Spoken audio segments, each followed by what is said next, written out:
की शुरुआत में हम आयुष सेन नाम के एक लड़के को देखते हैं जो दीवार पर पेंट कर रहा था। तभी अचानक से एक लड़की लड़खड़ाते हुए छत पर आती है जो सुसाइड करने जा रही थी। तभी आयु उसे पकड़कर पीछे खींच लेता है, लेकिन फिर भी वो लड़की नहीं मानती और खुद को खत्म करने जाती है। लेकिन आयु उसे सुसाइड नहीं करने देता, जिस पर वो लड़की रोने लगती है कि मैं इस जिंदगी से थक चुकी हूँ, मैं अब नहीं जीना चाहती। और ये लड़की ब्लाइंड होती है, यानी उसे कुछ दिखाई नहीं देता। वहीं आयु भी बोल नहीं सकता था, इसलिए वो उससे पूछ नहीं पाता कि तुम मरना क्यों चाहती हो। तभी वहाँ पर उस लड़की की टीचर भागते हुए आती हैं, जो उससे कहती हैं कि मीका तुम ये सब क्यों कर रही हो। तब हमें पता चलता है कि इस लड़की का नाम मीका है। अब टीचर मीका को अपने साथ ले जाती हैं। तभी आयु को मीका की एक बेल दिखाई देती है, जिसे वो अपने पास रख लेता है। अब आयु अपना काम खत्म करके नीचे आ जाता है, जहाँ उसके साथ काम करने वाला अंकल उससे कहता है कि मेरे फोन में म्यूजिक नहीं चल रहा, क्या तुम उसे ठीक कर दोगे। तो आयु उसके फोन में म्यूजिक चलाकर खुद मीका की बेल बजाते हुए उसे सुनने लगता है। अब अगले दिन हम मीका को देखते हैं, जो एक पियानो हॉल में बैठकर पियानो सुन रही थी। अब क्लास खत्म होने के बाद कुछ लड़कियां मीका के पास आती हैं, जो उससे कहती हैं कि आखिर तुम्हें कल हुआ क्या था, तुम्हें पता है हमें तुम्हारी कितनी चिंता हो रही थी।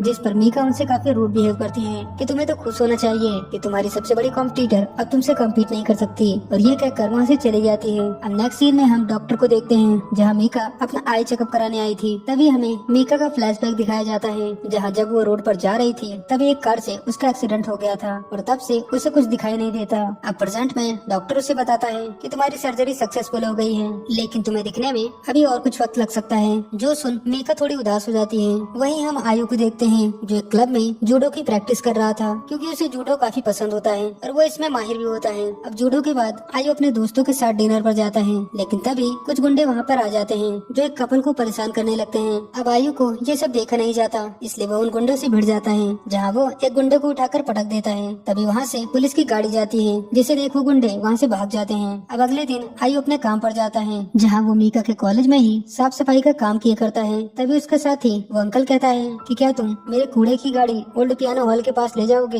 तो आयु उसकी गाड़ी लेकर उस ओल्ड पियानो हॉल के पास ले जाता है। तभी वो देखता है कि वहाँ पर वही लड़की मीका आ रही थी, जिसे उसने कल बचाया था। अब मीका स्टिक की हेल्प से उस पियानो हॉल में जाती है, जहाँ आकर वो पियानो बजाने लगती है, लेकिन ना दिखने की वजह से वो पियानो ठीक से बजा नहीं पा रही थी, इसलिए वो दुखी होकर बहुत ही रोने लगती है। वही बाहर से आयु ये सब देख रहा था। अब मीका रोते हुए जल्दी से बाहर जाने लगती है, लेकिन एक चीज से टकराकर वो नीचे गिर जाती है। तभी उसकी हेल्प के लिए आयु अचानक से गेट खोलता है, जिससे मीका तो डर जाती है कि कौन है वहाँ, लेकिन आयु उसे कुछ भी जवाब नहीं दे पाता और उसे उसकी स्टिक देने लगता है। तब मीका अपनी स्टिक लेकर वहाँ से चली जाती है और आयु तो बस उसे देखते ही रहता है। अब अपना काम खत्म करके आयु शाम को अपने दोस्तों के साथ घूम रहा होता है। तभी उसके दोस्तों को एक स्पोर्ट कार दिखती है, जिसे देख वो उस कार को टच करने लगते हैं, लेकिन तभी उस कार का ओनर आ जाता है, जो उन सबसे काफी रूड बिहेव करता है कि अबे मेरी गाड़ी से दूर रहो। अब ये सुन आयु का दोस्त गुस्से में उससे लड़ने जाता है, लेकिन आयु उसे रोक लेता है, जिस पर वो बंदा अपनी गाड़ी लेकर वहाँ से चला जाता है। अब अगले दिन हम मीका को देखते हैं, जो अकेले ही अपने कॉलेज जा रही थी, लेकिन उसकी मॉम अकेले कॉलेज जाने से मना करती है कि यहाँ से कॉलेज काफी दूर है।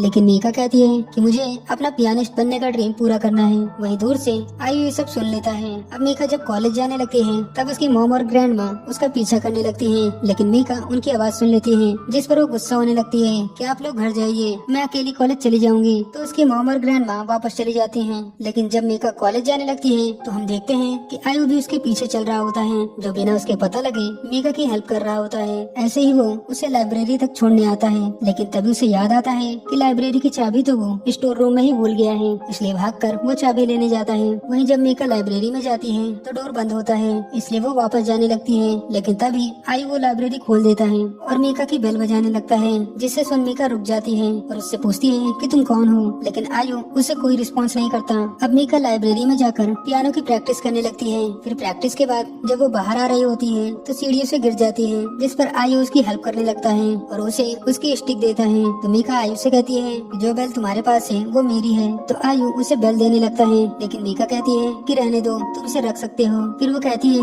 कि क्या तुम भी पियानो स्टूडेंट हो, लेकिन आयु उसे कुछ नहीं कह पाता। तो मीका कहती है क्या तुम मुझसे बात नहीं करना चाहते, जिस पर आयु अपने फोन से उसे बताने वाला था कि वो बोल नहीं सकता, लेकिन तभी मीका कहती है कि तुम मेरा हाथ टच करके भी बता सकते हो कि तुम पियानो बजाते हो कि नहीं। अगर एक बार टच करोगे तो हाँ है, और दो बार टच करोगे तो नहीं। तो आयु देखता है कि उसके हाथ बहुत गंदे थे, इसलिए वो पेन निकाल कर उसके हाथ पर एक बार टच करता है, यानी हाँ। तो मीका कहती है यानी तुम भी पियानो स्टूडेंट हो, तो क्या तुम मेरे लिए हर सैटरडे यहाँ का गेट खोल सकती हो। तो आयु फिर से एक बार हाथ पर टच करता है। तो मीका कहती है वैसे तुम्हारा नाम क्या है। तो आयु आयु पेन से मीका के हाथ पर लिखने लगता है, जिससे मीका को हंसी आ जाती है कि माफ करना, लेकिन मुझे कुछ समझ में नहीं आया, क्या तुम अपने हाथ से नाम लिख सकते हो? तो आयु अपने हाथ से अपना नाम लिखता है। आयु तो मीका कहती है, ठीक है आयु, अब हम अगले सैटरडे को मिलेंगे और तुम मुझे पियानो बजा कर भी सुनाना। अब ये सुन आयु तो उदास हो जाता है, क्योंकि उसे तो पियानो बजाना ही नहीं आता, उसने तो बस ऐसे ही झूठ बोल दिया था। अब मीका वहाँ से चली जाती है और अपने पियानो टीचर के पास आती है, जहाँ उसके टीचर कहती है कि तुम अच्छी कंपोजर बन सकती हो और हमने तुम्हारे लिए कंपोजर की जॉब भी ढूंढ ली है। जो सुन मीका उदास हो जाती है, क्योंकि वो एक पियानिस्ट बनना चाहती थी, इसलिए वो कहती है कि मैं अपने पियानिस्ट बनने के ड्रीम को नहीं छोड़ूंगी, चाहे जो हो जाए। और ये कहते हुए गुस्से में वहाँ से चली जाती है। लेकिन जब वो बाहर आती है तब बाहर काफी भीड़ थी, जिस वजह से मीका एक लड़की से टकरा जाती है, जिससे वो काफी घबरा जाती है। तभी थोड़ी देर के लिए उसे सब कुछ धुंधला दिखने लगता है, जिससे उसे पैनिक अटैक आने लगते हैं और वो बहुत डर जाती है। तभी वहाँ पे आयु आ जाता है, जो वही बेल बजाने लगता है, जिसे सुन मीका शांत हो जाती है। अब आयु बेल बजाकर मीका को रास्ता दिखाने लगता है, वही मीका भी आवाज सुनकर उसके पीछे जाने लगती है। अब नेक्स्ट सीन में हम उसी स्पोर्ट्स कार वाले बंदे को देखते हैं, जिसका नाम किमोतो होता है। वो बहुत ही वेल फैमिली से होता है, जहाँ उसकी फैमिली में सभी को म्यूजिक बजाना आता है। अब अगले दिन किमोतो एक लड़की को पियानो बजाना सिखाता है, क्योंकि वो खुद भी एक अच्छा पियानिस्ट होता है। अब सिखाने के बाद जब वो बाहर आता है तो देखता है कि उसके पास अभी भी 1 घंटा बचा हुआ है, इसलिए वो टहलता हुआ उसी पुराने पियानो हॉल के पास आ जाता है, जहाँ वो पियानो देखकर उसे बजाने लगता है। तभी थोड़ी देर में वहाँ पर आयु आ जाता है, जो उसे इतना अच्छा पियानो बजाता देख उसके लिए ताली बजाने लगता है। तो किमोतो कहता है, तुम ताली क्यों बजा रहे हो? तो आयु उसके पास आकर लिखकर उसे बताने लगता है कि क्या तुम मेरे लिए पियानो बजा सकते हो, इसके लिए मैं तुम्हें पैसे भी दूंगा। तो किमोतो काफी रूड बिहेव करता है कि तुम्हें देख के तो नहीं लगता कि तुम्हारे पास पैसे होंगे, और वैसे भी मैं किसी के लिए पियानो नहीं बजाता, और ये कहकर वहाँ से चला जाता है। अब हम देखते हैं कि किमोतो एक कैसीनो में आता है, जहाँ वो बार बार पैसे हार रहा था, जिस वजह से वो बहुत ज्यादा फ्रस्ट्रेट हो जाता है और टेबल पीटने लगता है। तभी एक गार्ड उसे शोर मचाने से मना करता है, लेकिन किमोतो तो उल्टा उससे ही लड़ने लगता है कि तेरी इतनी औकात कि तू मुझे बताएगा कि क्या करना है, जिस पर वो गार्ड किमोतो से गुस्सा हो जाता है। तभी कैसीनो का मैनेजर वहाँ जाता है, जो किमोतो को अपने साथ ले जाता है और उसे बताता है कि तुम्हारे ऊपर अब 3 मिलियन वॉन का कर्ज हो चुका है, इसलिए तुम्हें इसे चुकाना होगा, वरना तुम यहाँ गैम्बलिंग नहीं कर सकते। अब किमोतो फ्रस्ट्रेट होकर वहाँ से बाहर आ जाता है। तभी वो देखता है कि आयु उसका पीछे करते हुए यहाँ तक आ गया था। तो किमोतो कहता है, तुम फिर से आ गए? तो आयु फोन से कहता है कि प्लीज मेरे लिए पियानो बजा दो। तो किमोतो कहता है, लगता है तुम्हें समझ नहीं आया, मेरी फीस बहुत ज्यादा है जो तुम अफोर्ड नहीं कर पाओगे, फिर भी तुम पियानो बजवाना चाहते हो तो मैं 1 लाख वॉन लूंगा। अब इतने पैसों का नाम सुन के आयु तो शौक रह जाता है और उससे रिक्वेस्ट करने लगता है कि मैं इतने पैसे नहीं दे पाऊंगा। तो किमोतो कहता है, ठीक है 50,000 वॉन दे देना। अब ये सुन आयु तो खुश हो जाता है कि चलो इतने पैसे तुम्हें अरेंज कर लूंगा। अब सैटरडे के दिन किमोतो आयु के पास आता है, जहाँ आयु उसे समझाता है कि मीका पियानो हॉल में है, लेकिन तुम वहाँ बात मत करना। तो किमोतो कहता है, ठीक है। अब आयु मीका की बेल उसे देता है। अब अंदर आकर किमोतो काफी अच्छा पियानो बजाता है, जिससे मीका काफी खुश होती है। वहीं आयु भी मीका को खुश देखकर वो भी मन ही मन खुश था। अब बाद में आयु अपने दोस्तों के पास आता है, जहाँ वो कहता है कि उसे एक और जॉब की जरूरत है। जो सुन उसका दोस्त यूका उससे पूछता है कि आखिर तुम्हें इतने पैसों की क्या जरूरत है, लेकिन आयु उसे कुछ नहीं बताता। तो पीछे से एक दोस्त कहता है कि कहीं कोई लड़की का चक्कर तो नहीं। तो ये सुन आयु शर्माने लगता है, जिस पर वो सब समझ जाते हैं कि ये कोई लड़की का ही चक्कर है। तभी एक अंकल वहाँ आते हैं, जो बताते हैं कि एक दूसरी जॉब में वैकेंसी है। तो आयु उस जॉब को करने के लिए कहता है, जिस पर वो अंकल उसे जॉब के लिए रख लेते हैं। अब इसके बाद हर सैटरडे आयु किमोतो को पियानो बजाने के लिए हायर करता है। जब मीका पियानो हॉल में आती है तो किमोतो मीका के लिए पियानो बजाता है, जिससे मीका बहुत खुश होती है। वहीं आयु भी मीका को खुश देखकर काफी खुश होता है, लेकिन उसे किमोतो को पैसे देने के लिए बहुत ही मेहनत करनी पड़ती है और वो दिन रात काम ही करता रहता है, सिर्फ मीका की खुशी के लिए। सुबह वो कॉलेज में काम करता है और शाम को गैराज में, जिस वजह से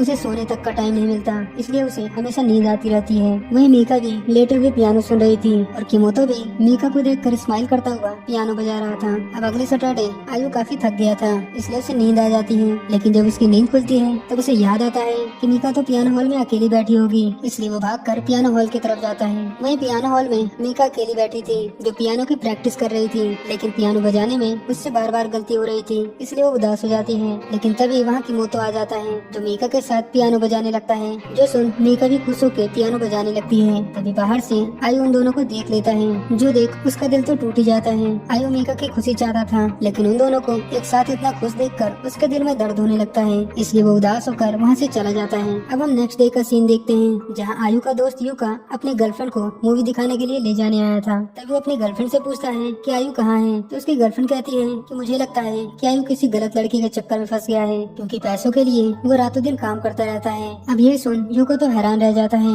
कि आयु तो ऐसा नहीं है। अब यूका अपनी गर्लफ्रेंड को छोड़कर आयु को ढूंढने निकल जाता है, जहाँ वो कुछ लोगों से आयु के बारे में पूछता है, लेकिन उसे कुछ पता नहीं चलता। तब वो उस अंकल से पूछता है जो आयु के साथ काम करता है। तब वो अंकल उससे कहता है कि आयु ऐसा ड्रीम देख रहा है जो कभी भी पूरा नहीं हो सकता, वो बस उस ड्रीम में फंसता ही चला जा रहा है, इसलिए तुम उसे इस ड्रीम से बाहर निकाल लो, वरना वो कभी भी इस ड्रीम से बाहर नहीं आ पाएगा। अब उसकी ये बातें योका को बिल्कुल समझ नहीं आती। तभी रास्ते में उसे वही स्पोर्ट्स कार दिखती है। तभी वो आयु को देखता है जो किमोतो को पैसे दे रहा था। अब ये देख वो काफी हैरान होता है कि लगता है कि आयु किसी गलत चीज में फंस चुका है। फिर वो किमोतो का पीछा करता है जो एक गैम्बलिंग हाउस में जाता है। अब योका भी उस गैम्बलिंग हाउस में जाता है, लेकिन तभी एक गार्ड उसे रोक लेता है और ये वही आदमी होता है जिससे रेस्टोरेंट के बाहर इनकी फाइट भी हुई थी। तब योका उससे कुछ बात करता है जो हमें दिखाया नहीं जाता। अब नेक्स्ट सीन में हमें आयु और मीका को दिखाया जाता है, जहाँ आयु मीका को घर छोड़ने जा रहा था। तभी रास्ते में मीका एक पपी को खिलाने लगती है। फिर बाद में जब वो दोनों नदी किनारे बैठे थे तब मीका आयु का हाथ पकड़ते हुए कहती है कि तुम्हारा ये हाथ मेरे लिए किसी गॉड के हाथ से कम नहीं, क्योंकि इन हाथों ने हमेशा मुझे बचाया है। अब ये सुन आयु शॉक हो जाता है और अपने हाथ को देखता हुआ अपने पास्ट को याद करने लगता है, जहाँ हमें उसका फ्लैशबैक दिखाया जाता है, जहाँ आयु के ग्रुप और दूसरे ग्रुप के बीच फाइट हो गई थी, जहाँ एक बंदा आयु के दोस्त पर चाकू मारने लगता है। अब जैसे ही वो योका को चाकू मारने वाला था, इतने में आयु उसे बचा लेता है, लेकिन वो चाकू आयु के गले में घुस जाता है। फिर वो बंदा सब पर चिल्लाने लगता है कि मैंने इसे मार दिया और मैं तुम सबको भी मार दूंगा। तो गुस्से में आयु उसी चाकू से उस बंदे को मार देता है, जिससे उसकी मौत हो जाती है और इसीलिए आयु को जेल भी जाना पड़ा था। और तब से ही उसके गले में लगने की वजह से उसकी आवाज भी चली जाती है। अब यही सब याद करते हुए आयु अपने हाथी देखे जा रहा था। अब अगले दिन आयु कॉलेज में साफ सफाई करने आता है, जहाँ उसकी नजर एक पियानो पर पड़ती है। तो वो देखता है कि वहाँ पर कोई नहीं है, इसलिए वो पियानो बजाने की कोशिश करता है, लेकिन उसे समझ नहीं आता कि इसे कैसे बजाते हैं। तभी पीछे से किमोतो आता है, जिसे देख आयु उसकी फीस देने लगता है। तब किमोतो उससे पूछता है कि आखिर तुम उसके लिए इतने सब क्यों कर रहे हो। तब आयु अपने फोन से उसे बताता है कि मुझे उसका ड्रीम पूरा करना है, क्योंकि उसका एक ड्रीम है, लेकिन मेरा कोई ड्रीम नहीं। तब किमोतो कुछ सोचता हुआ आयु से कहता है कि तुम मेरे साथ ड्राइव पे क्यों नहीं चलते और तुम उसे भी बुला लो, इससे उसे भी अच्छा लगेगा। जिस पर आयु कोई जवाब नहीं देता। तो किमोतो कहता है चिंता मत करो, मैं उसे नहीं बताऊंगा कि तुम्हारी जगह मैं पियानो बजाता हूँ, और वैसे भी मुझे पैसों की जरूरत है, तो बताओ क्या तुम उसे घुमाने ले जाओगे, इससे उसका मूड भी ठीक हो जाएगा। तो आयु उसकी बात मान जाता है। अब नेक्स्ट सैटरडे आयु मीका को कहीं घुमाने ले जाता है, जहाँ किमोतो कार ड्राइव कर रहा था, लेकिन वो बार बार मिरर में मीका को ही देखे जा रहा था, क्योंकि मन ही मन वो मीका को पसंद करने लगा है। अब बाद में मीका और आयु एक साथ नदी किनारे बैठकर काफी समय बिताते हैं। तब किमोतो आकर कहता है कि हमें उस तरफ चलना है। तो मीका आयु के कंधे पर हाथ रखते हुए उसके साथ चलने लगती है और एक गाना गुनगुनाने लगती है। तो किमोतो कहता है काफी अच्छा सॉन्ग है ये, क्या ये सॉन्ग तुमने बनाया है। तो मीका कहती है ऐसी बात नहीं है। अब यहाँ की ताजी हवाओं में मीका काफी खुश थी, वहीं आयु और किमोतो तो मीका को ही देखे जा रहे थे। फिर बाद में वहाँ पर बारिश होने लगती है, इसलिए वो सब एक रूम पर आते हैं, लेकिन वहाँ तो दरवाजा बंद था और बगल में एक बोर्ड पे लिखा था कि ये रूम किराए पर चाहिए, तो इस पते पर कांटेक्ट करें। तो किमोतो उस नंबर पर कॉल करता है, लेकिन कोई भी कॉल नहीं उठाता। तो आयु उस बोर्ड की फोटो खींचता हुआ किमोतो को इशारा करता है कि वो घर की चाबी लेने के लिए उस पते पर जा रहा है। फिर वो वहाँ से निकल जाता है। अब आयु के जाने के बाद किमोतो उस घर का दूसरा डोर चेक करता है, जो कि खुला होता है। दरअसल ये किमोतो का ही प्लान होता है, ताकि वो आयु को बाहर भेज सके। अब वो मीका को घर में लाता है, जहाँ मीका पूछती है कि आयु ठीक तो होगा ना। तो किमोतो कहता है हाँ वो ठीक है, वो बस पास में ही गया है। फिर मीका उससे पूछती है कि क्या आयु ने कभी तुमसे बात की है। तो किमोतो कहता है कि मुझे नहीं पता कि वो बोल भी सकता है या नहीं, क्योंकि वो मुझसे तो सिर्फ फोन के थ्रू ही बात करता है। तो मीका हैरानी से कहती है क्या सच में। फिर वो कहती है कि आखिर ये बारिश कब रुकेगी। वहीं हम आयु को देखते हैं जो उस घर की चाबी लेने आया था। तभी एक ओल्ड लेडी गेट खोलती है, जिसे आयु वो बोर्ड की फोटो दिखाता है। तो वो लेडी समझ जाती है कि आयु एक गेस्ट है। वहीं हम इधर देखते हैं कि किमोतो कहता है कि यहाँ पर एक पियानो है, और मीका को अपने साथ उस कमरे में लाता है जहाँ पियानो रखा हुआ था। अब वहाँ आकर किमोतो पियानो बजाने लगता है और कहता है कि ये वही धुन है जिसे तुम बाहर गुनगुना रही थी। तो मीका कहती है यानी मैं सही थी। तो किमोतो हैरानी से कहता है किस बात का। तो मीका कहती है वो तुम ही थे ना जो पियानो हॉल में मेरे लिए पियानो बजाते थे। तो किमोतो कहता है कि तुम्हें ये कैसे पता चला। तो मीका कहती है कि मुझे पहले दिन से ही पता था, लेकिन प्लीज ये बात तुम आयु को मत बताना, वरना उसे बुरा लगेगा कि मैं पहले से ही ये सब जानती थी। तो किमोतो उसे आयु के खिलाफ भड़काने लगता है कि तुम्हें पता भी है कि वो कैसा इंसान है, वो कोई पियानो स्टूडेंट नहीं है। तो मीका कहती है मुझे फर्क नहीं पड़ता कि वो कौन है, मुझे बस इतना पता है कि वो मेरे लिए किसी फरिश्ते से कम नहीं। वो एक दिन अचानक से मेरी जिंदगी में आया और उसने मेरी जान बचाई, और हर बार उन हाथों ने मुझे जीने की एक नई उम्मीद दी है, इसलिए उसके हाथ मेरे लिए किसी ईश्वर के हाथ से कम नहीं। अब ये सुन किमोतो तो शॉक्ड रह जाता है, क्योंकि वो तो मीका को आयु से अलग करना चाहता था। क्या भाई कैसा घटिया बंदा है ये। तभी बाहर वो लेडी आयु के साथ उस घर पे आती है, जो आयु के लिए वो डोर खोलती है। तभी किमोतो आयु को घर के अंदर आते हुए देख लेता है, इसलिए वो मीका को जाके किस करने लगता है, जैसे किस करते हुए आयु देख लेता है। अब मीका मीका किमोतो को दूर हटाती है, लेकिन आयु मीका को गलत समझ लेता है, इसलिए वो वहाँ से जाने लगता है। तभी उसकी बेल की आवाज से मीका जान जाती है कि यहाँ पर आयु था, इसलिए वो आयु को आवाज देने लगती है। तभी किमोतो मीका को रोकता है, लेकिन मीका नहीं रुकती और बार बार आयु को रोकने के लिए कहती है, लेकिन आयु तो इतने गुस्से में था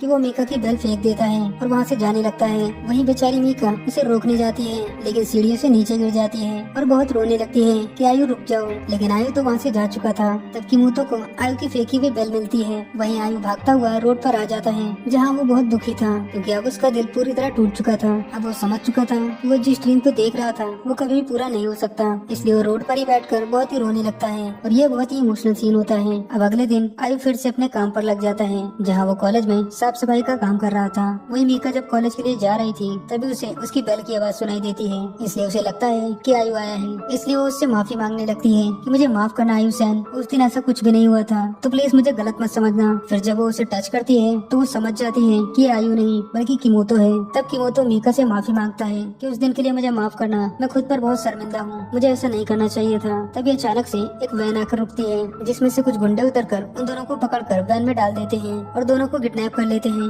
वहीं इधर हम देखते हैं कि आयु से मिलने उसका दोस्त युका आता है, जो आयु से कहता है तुम मेरे साथ घूमने चलो, अब तुम्हें एक्स्ट्रा काम करने की कोई जरूरत नहीं। जिस पर आयु उसे कुछ बताना चाहता है, लेकिन युका उसकी बात नहीं सुनता कि मैं जानता हूँ कि तुम इतने पैसे क्यों कमा रहे थे, क्योंकि मैंने तुम्हें किमोतो को पैसे देते हुए देख लिया था, लेकिन तुम चिंता मत करो, मैंने उसका भी इंतजाम कर दिया है। अब ये सुन आयु हैरान हो जाता है कि तुमने उसके साथ क्या किया। तो युका कहता है किमोतो को पहले से ही कैसीनो के गार्ड से बहस हुई थी, जिसे मैंने किमोतो को सबक सिखाने के लिए कहा और वो मान भी गया, बस उसने मुझसे कुछ पैसे लिए और अभी तो किमोतो गैराज में पिट रहा होगा। अब ये सुन आयु उस पर बहुत गुस्सा हो जाता है, क्योंकि बिना सच जाने उसने बहुत बड़ी गलती कर दी थी। फिर गुस्से में आयु उसकी बाइक लेके वहाँ से निकल जाता है। वहीं इधर कॉलेज में पुलिस छानबीन कर रही थी, क्योंकि अब तक मीका के किडनैप होने की खबर हर जगह फैल चुकी थी और उन्हें आयु सैन पर शक था। तभी जब आयु कॉलेज से गुजरता है तो पुलिस वाले उसे रोक लेते हैं कि क्या तुम आयु सैन हो, जिस पर आयु बाइक भगाता है, लेकिन पुलिस वाले उसे जाने नहीं देते। इतने में एक पुलिस वाले के माइक में एक ऑफिसर कहता है कि आयु सैन ने पहले भी एक मर्डर किया है। अब ये सुन सभी शॉक्ड रह जाते हैं। अब पुलिस को भी यकीन हो गया था कि इसी ने मीका को किडनैप किया है, लेकिन तभी आयु के साथ वाला अंकल उन पुलिस वालों को पकड़ लेता है, जिस पर मौका मिलते ही आयु वहाँ से भाग जाता है। अब हम मीका को देखते हैं, जहाँ वो गुंडा उसके बालों को टच कर रहा था। वही जमीन पर किमोतो गिरा पड़ा था, जिसे उन लोगों ने बहुत मारा था। तब वो गुंडा मीका के बाल स्मेल करते हुए कहता है ये तो बहुत अच्छी स्मेल आ रही है, तुम्हारा शैम्पू तो हमारे शैम्पू से बिल्कुल अलग है। वही मीका बेचारी तो बहुत डरी हुई थी। फिर वो किमोतो से कहता है कि तुमने मुझे उस दिन करीब कहा था ना, क्या तुम्हें पता है जब मैं छोटा था तो मैं बर्तन धोने वाले साबुन से अपने बाल धोया करता था। तो किमोतो कहता है कि मैं तुमसे भीख मांगता हूँ, प्लीज तुम मीका को यहाँ से जाने दो, उसकी कोई गलती नहीं है इसमें। लेकिन वो गुंडा उसकी बात नहीं सुनता और उसे कीचड़ में फेंक देता है कि मैंने सुना है तुम पियानो बहुत अच्छा बजाते हो, तो क्यों ना मैं तुम्हारा हाथ ही तोड़ दूं ताकि तुम कभी पियानो ना बजा सको। दरअसल ये गुंडा अपना पर्सनल बदला ले रहा था, क्योंकि किमोतो ने पहले कैसीनो में इसकी बेइज्जती की थी, इसलिए वो एक रॉड लेकर किमोतो के हाथ पर मारकर उसके हाथ के आर पार कर देता है, जिससे किमोतो को बहुत पेन होता है और वो बहुत चिल्लाता है। वही मीका रोते हुए एक लोहे की रॉड लेकर उसे बचाने आती है, लेकिन वो गुंडे उसे धक्का देकर नीचे गिरा देते हैं। तभी वहाँ पर आयु आ जाता है, जिसे देखो गुंडा कहता है ये सब मैं तुम्हारे लिए ही कर रहा हूँ, क्योंकि हम एक ही जगह से हैं, एक निचली जगह से। लेकिन जब आयु आगे बढ़ने लगता है तो एक मोटा आदमी उसे रोकने आता है, लेकिन आयु उसे एक ही मुक्के में नीचे गिरा देता है। फिर वो बारी बारी से सभी को मारने लगता है, लेकिन बाद में वो गुंडा आयु को मारता है। तभी किमोतो भी उस गुंडे पर हमला कर देता है, लेकिन वो गुंडा किमोतो को जैसे ही मारने वाला था इतने में मीका एक रॉड से उस पर हमला करती है, लेकिन क्योंकि उसे दिखाई नहीं देता इसलिए वो गलती से किमोतो को ही मार देती है, जिससे उसका बहुत ब्लड बहने लगता है। फिर सीन कट होता है और हमें दिखाया जाता है कि किमोतो हॉस्पिटल में है, जहाँ वो काफी गंभीर हालत में है। फिर अगले सीन में हमें आयु को दिखाया जाता है, जहाँ पुलिस ने उसे गिरफ्तार कर लिया है और उससे पूछताछ चल रही है कि तुमने किमोतो को कैसे मारा। फिर एक पुलिस वाली पूछती है कि किमोतो तो तुम्हारा दोस्त था, तो तुमने उसे क्यों मारा, जिस पर वो लिखकर बताता है कि वो उससे नफरत करता है। वो पूछती है लेकिन क्यों, तो आयु लिखता है क्योंकि उसके पास सब कुछ है जो मेरे पास नहीं। वही मीका उस ओल्ड पियानो हॉल में जाती है, जहाँ उसे पियानो नहीं मिलता। फिर अगले सीन में वो आयु से जेल में मिलने आती है, जहाँ वो आयु का नाम लेती है। तो आयु एक बार मिरर पर टैप करता है, तो मीका कहती है तुमने ऐसा क्यों किया, उस दिन मैंने किमोतो को मारा था। तो आयु 2 बार टैप करता है यानी नहीं, जिस पर मीका रोने लगती है कि तुम बहुत बड़े झूठे हो, प्लीज सच बता दो, मैं नहीं चाहती कि मेरी जगह तुम सजा भुगतो। और रोते हुए कहती है कि तुम मुझ जैसी लड़की के लिए ये सब क्यों कर रहे हो, प्लीज बताओ आयु सेन। लेकिन आयु उसका जवाब नहीं देता और वहाँ से जाने लगता है, जिस पर मीका बहुत रोती है और बार बार आयु का नाम ही लिए जा रही थी। अब कुछ समय बाद हमें दिखाया जाता है कि मीका की मॉम मीका को कहीं भेज रही थी। तभी भागता हुआ वहाँ पर युका आता है, जो मीका से कहता है कि मैं आयु सेन का दोस्त हूँ, उसने तुम्हारे तुम्हारे लिए एक मैसेज छोड़ा है। तो मीका कहती है कौन आयुषन, जिस पे यूका उसके हाथ पर टैप करने लगता है कि 1 टैप का मतलब है हाँ और 2 टैप का मतलब है नहीं। और आयु ने कहा था कि टैप करने से तुम्हें मुझ पर यकीन हो जाएगा। तो मीका कार से बाहर आती है और अपनी मॉम और ग्रैंड माँ को कार में बैठने को कहती है और थोड़ी दूर जाकर यूका को वो लेटर पढ़ने को कहती है। तब यूका वो लेटर पढ़ता है जिसमें लिखा था कि जब तुमने कहा था कि मेरे हाथ किसी गॉड से कम नहीं, उस दिन वो बातें मेरे लिए अंधेरे में एक रोशनी की तरह थी। लेकिन सच बताऊं तो मेरे हाथ बहुत पहले से ही गंदे हो चुके थे जिन्हें मैं कभी साफ नहीं कर पाया। इसलिए प्लीज मुझे भूल जाओ और मैं चाहता हूँ कि तुम हमेशा खुश रहो। बस यही मेरी विश है। अब ये सुन मीका की आंखों से आंसू आ जाते हैं। फिर यूका उसे लेटर देके वहाँ से जाने लगता है, लेकिन मीका उसे रोक लेती है कि प्लीज मुझे आयुषन से मिलवा दो। मैंने किमोतो को हर्ट किया था,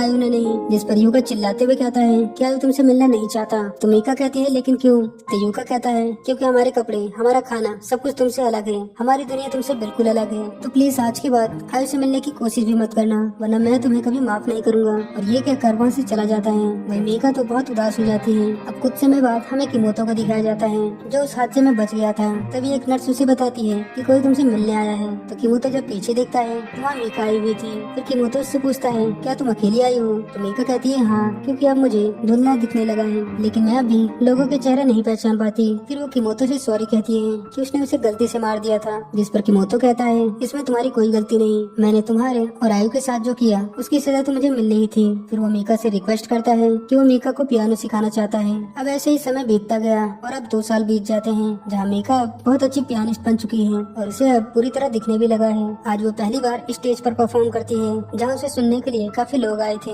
लेकिन मीका अब भी उदास दिख रही थी। अब मीका जब हॉल के बाहर आती है तो किमोतो उसके पहले शो के लिए उसे बधाई देता है। तो मीका उसे थैंक यू कहती है। तो किमोतो कहता है आज से तुम्हारे ड्रीम की शुरुआत हो गई है। तो मीका दुखी होकर कहती है क्या मुझे यहाँ होना चाहिए था? तुमने अपना हाथ खोया और आयुषन ने अपनी जिंदगी, वो भी सिर्फ मेरे लिए। तब किमोतो कहता है कि आज का स्टेज भी आयु की ही देन है। फिर वो उसे बताता है कि मैं पहले से ही जानता हूँ कि जेल से छूटने के बाद आयुषन कहाँ है, लेकिन मैं तुम्हें खोना नहीं चाहता था, इसलिए मैंने तुम्हें नहीं बताया। और दुखी होता हुआ कहता है प्लीज इसके लिए मुझे माफ कर देना। अब ये सुन मीका दुखी हो जाती है और उसे अपना पास्ट याद आता है जहाँ जब उसने गलती से किमोतो पर वार किया था तब वो सभी गुंडे वहाँ से भाग जाते हैं, लेकिन आयुषन वहाँ से नहीं जाता। वो मीका की बैल उठाकर उसे रख लेता है और मीका के पास आकर उसे चुप कराने लगता है। फिर बाद में वो उस रॉड को लेकर उसे साफ करने लगता है ताकि उसमें मीका के फिंगरप्रिंट्स न आए। और फिर वो रॉड लेकर किमोतो के सामने खड़ा रहता है जब तक कि वहाँ पुलिस नहीं आ जाती। और इसी तरह वो मीका का इल्जाम खुद पर ले लेता है। अब प्रेजेंट में हमें एक शिप का सीन दिखाया जाता है जहाँ आयुषन काम करता है। तभी जब कंस्ट्रक्शन का काम चल रहा होता है तो वहाँ पर मीका आ जाती है जो सभी से आयुषन के बारे में पूछती है, लेकिन किसी को भी आयु के बारे में नहीं पता होता। तो मीका खुद ही आयु का नाम पुकारते हुए हर जगह ढूंढने लगती है, लेकिन सभी लोग उसे आगे जाने से मना करते हैं। लेकिन मीका उनकी बात नहीं मानती और जोर जोर से आयु का नाम ही पुकारती है। वहीं आयु शिप पर सफाई का काम कर रहा था। तभी एक आदमी कहता है कि चलो यहाँ से, अब ये शिप जाने वाली है। तभी आयु को मीका की आवाज सुनाई देती है जो बार बार उसका नाम ही ले जा रही थी। फिर वो वहाँ के लीडर से कहती है कि मैंने सुना है कि यहाँ आयुषन काम करता है। तो वो लीडर सबसे पूछता है कि यहाँ आयुषन किसका नाम है, लेकिन किसी को भी नहीं पता था कि आयु कौन है। वहीं आयु तो एक आदमी के पीछे छिपा हुआ था। तब वो लीडर मीका से कहता है अब बहुत हुआ, तुम यहाँ से चली जाओ वरना मैं पुलिस बुला लूंगा। तो मीका उदास होकर वहाँ से जाने लगती है। तभी आयु के आगे वाला आदमी कहता है कि वैसे तुम्हारा नाम भी तो आयु है, जिस पर आयु से एक हाथ मारता है। वही ये बात मीका सुन लेती है जो उस आदमी के पास आती है। तो आदमी उससे झूठ बोल देता है कि उसने गलती से बोल दिया। तो मीका फिर से जाने लगती है। अब जैसे ही सब अपने काम पर लौटने लगते हैं इतने में आयु की बेल टूटकर नीचे गिर जाती है, जिसकी आवाज सुनकर मीका लौट आती है और उस बेल को ढूंढने लगती है। लेकिन तभी अचानक से वहाँ पर ट्रक आ जाता है जिससे मीका तो टकराने ही वाली थी, लेकिन तभी धक्का देके आयु से बचा लेता है। और यहाँ पर पहली बार मीका आयु को देखती है जो आयु से कहती है कि तुम ही आयुषन हो ना। तो आयु उसके हाथ पर एक बार टैप करता है यानी हाँ, जिससे मीका बहुत खुश हो जाती है। वही मीका को खुश देखकर आयु भी बहुत खुश होता है। तब मीका आयु को किस कर लेती है। एंड इसी के साथ दोस्तों इस मूवी का हैप्पी एंडिंग होता है। अगर